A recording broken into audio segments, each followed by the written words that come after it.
CAL FIRE tells me some residents turned down a prescribed burn proposal they presented to neighbors a few years ago, so they stopped pursuing it.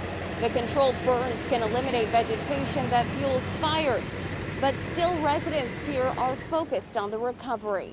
The roads are back open in the valley and evacuation orders lifted, but the devastation from the Carmel fire still weighs on locals' minds. It's pretty heartbreaking.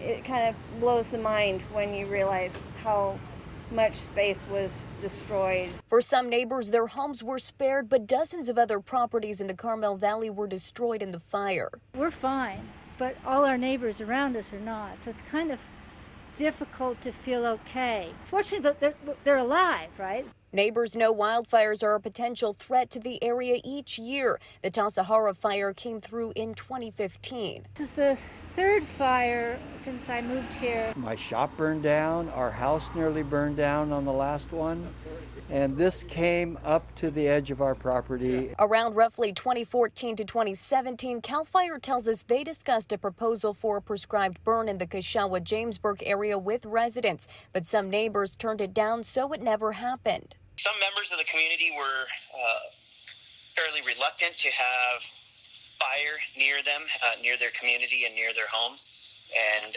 we're definitely not supportive of a prescribed burn. During a prescribed burn, crews ignite a fire so they can anticipate how, when, and where it will burn, taking into account weather patterns and what fuels, like dry vegetation, are in the area. CAL FIRE says this can help reduce the likelihood of severe damage caused by large wildfires. But would it have helped with the Carmel fire? We asked CAL FIRE's Jonathan Pangburn. There is a large body of scientific evidence that prescribed burning and other fuel modification treatments can substantially change fire behavior. However, there's never a guarantee. A lot of preparation goes into a prescribed or controlled burn, but property owners ultimately have the final say over the land. So Pangburn says it can only be done if they agree. Pangburn says right now the focus is on the rebuilding and recovery stage for all those that were impacted by the fire.